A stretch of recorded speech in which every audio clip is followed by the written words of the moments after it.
La sinistrose. Bonjour, bonsoir, c'est cela. Avec votre permission, je voudrais faire un peu de sinistrose latente, une névrose personnelle, une sorte d'alarmisme, un synonyme d'affrosité. Le sinistre est un événement pratiquement incontrôlable. Incendie, tremblement de terre, tsunami, etc. Ce qui fait jouer les garanties du contrat auprès des assureurs.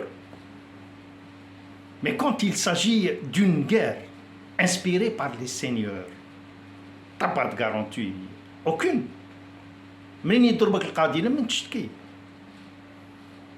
Voyons ce que dit l'histoire. Août 1914. Déclenchement de la Première Guerre mondiale. Le Kaiser Guillaume II en Allemagne mobilise 1 million d'hommes. Poincaré, président du Conseil français, mobilise lui aussi 1 million d'hommes. 1916, la bataille de Verdun fait 390 000 morts côté français et 330 000 morts côté allemand. Et cela sans compter le nombre incalculable de blessés plus ou moins graves. Vous savez, il faut prévoir 4 blessés au moins pour un mort. Et vous avez une idée sur l'ampleur du désastre humain. Mais cela n'a pas une grande importance. Ce n'est que des pauvres. Et puis la douleur des autres est tellement supportable. Donc, dans une seule bataille, sur un seul front, plus de 700 000 morts. Verdun. Une bataille comme il y a eu une multitude dans l'histoire des guerres des hommes. La violence de cette bataille avait réussi à creuser autant de tombes pour les morts que pour les vivants. Aujourd'hui, plus d'un siècle après, on fête l'événement de Verdun comme un bienfait. Et on est fier de la chose monstrueuse. Cela fait à peine quelques années, du temps du règne de François Hollande. On faisait comme Jésus. Lazare, lève-toi et marche. On faisait parader le 14 juillet le dernier poilu, le dernier survivant de Verdun, Lazare Ponticelli. Quand la mobilisation générale est promulguée par le Seigneur, on t'embarque sur le seuil de ta maison. Et c'est à peine si tu as le temps d'embrasser ta femme, de dire adieu à tes enfants. Et on t'envoie tuer des gens que tu ne connais même pas et qui ne t'ont jamais rien fait. Paul Valéry avait dit, les guerres, ce sont des gens qui ne se connaissent pas et qui s'entretuent parce que d'autres gens qui se connaissent bien ne parviennent plus à se mettre d'accord. Ici, je vous signale, mes amis, que le tsar de Russie et Guillaume II d'Allemagne, le Kaiser, son cousin, du même sang, de la même famille, et chose étrange encore, ils se ressemblent comme deux gouttes d'eau, comme des jumeaux. Mais dans cette histoire, pour le malheur des hommes de cette époque, le Kaiser, Poincaré et le tsar ne s'entendaient plus. Alors on tue tout le monde, puisque ceux qui vont mourir ne sont que des marionnettes, des pions qu'on envoie à la boucherie. Et après, on recommence à zéro. Tranquille père de famille, qui vit au jour le jour et qui ne demande jamais rien à personne. Mobilisé pour aller défendre la vanité du Kaiser, du tsar ou de Poincaré. Mobilisé comme tous les pecnos au destin incertain. Noyé dans la masse, mais rattrapé et trahi par, justement, l'anonymat. On t'embarque et on te part avec un uniforme vert de gris, comme une cible bien visible, pour que le camp d'en face sache au moins où tirer. Et après, on te pousse vers le casse-pipe. Pourquoi? Pour qui? Aucune idée. On dit que les Français ont cassé le vase de Soissons en 486. Que les Allemands bouffent de la choucroute. C'est peut-être pour ça. Bien sûr, pour cette guerre aussi, il y a eu des volontaires. Il y a toujours des volontaires pour la violence gratuite. Les candidats au suicide, cela n'a jamais manqué à ce triste monde de fous. Et ce n'est certainement pas Daesh qui me contredira. Vous savez, ces volontaires-là ne sont finalement que plus cons que les autres. Car ce con-là se fait tuer à la guerre et en plus, il fait des petits pour la prochaine. Lorsqu'on se cogne la tête contre un pot vide et que cela sonne creux, ce n'est pas forcément le pot qui est vide. Et puis, comme disait la môme, emporté par la foule qui m'entraîne et qui m'emmène.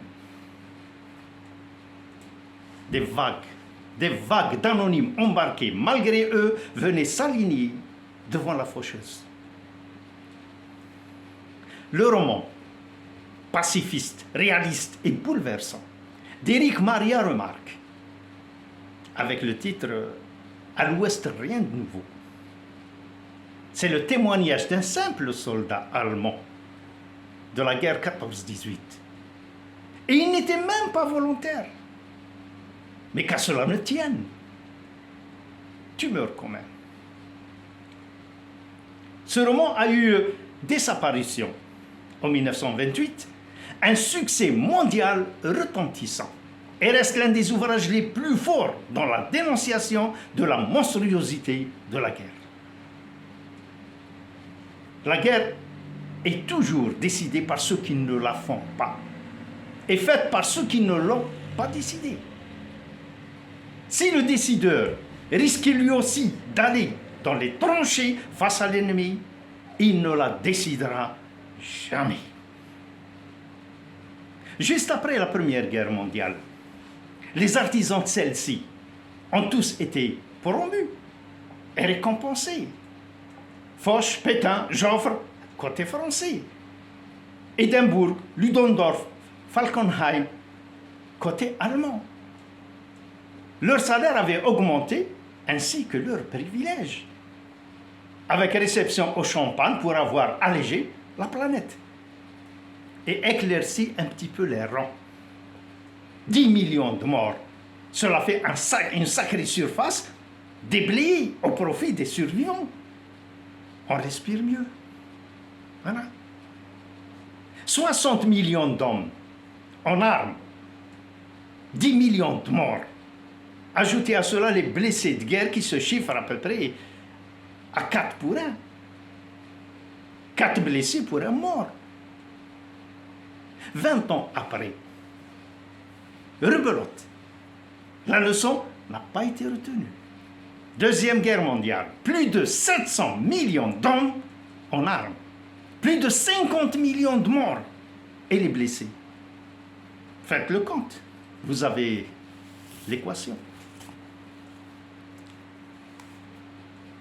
Alors maintenant, qui se rappelle de Verdun?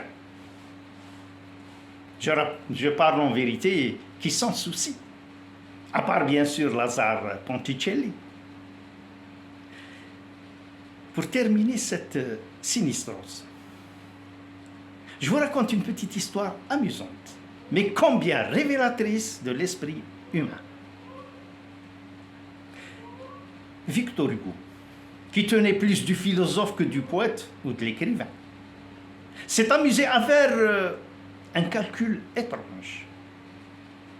Il a calculé les salves de politesse militaire, les coups de canon qu'on tire à blanc, un bateau militaire qui quitte la rade ou un autre qui rentre au port, celui qui longe une forteresse la salue à coups de canon d'honneur et la forteresse lui répond. Donc Victor Hugo avait calculé qu'en salve de politesse royale et militaire, cet échange de tapage courtois, signaux d'étiquette, formalités de rade ou de citadelle, lever et coucher du soleil, salué tous les jours par toutes les forteresses et tous les navires militaires. Ouverture et fermeture des portes, des villes, etc. Le monde civilisé, tiré à poudre par toute la terre et toutes les 24 heures, 150 000 coups de canon inutiles. À 6 francs le coup.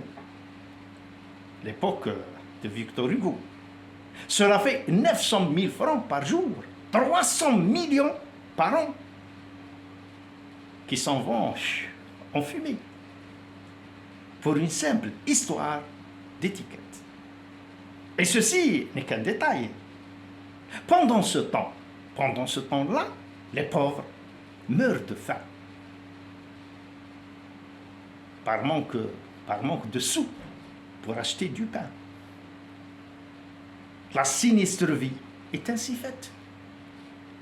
Mais ce qui est désolant, par-dessus tout, c'est de voir le serviteur prendre part et fait avec plus d'acharnement que le maître.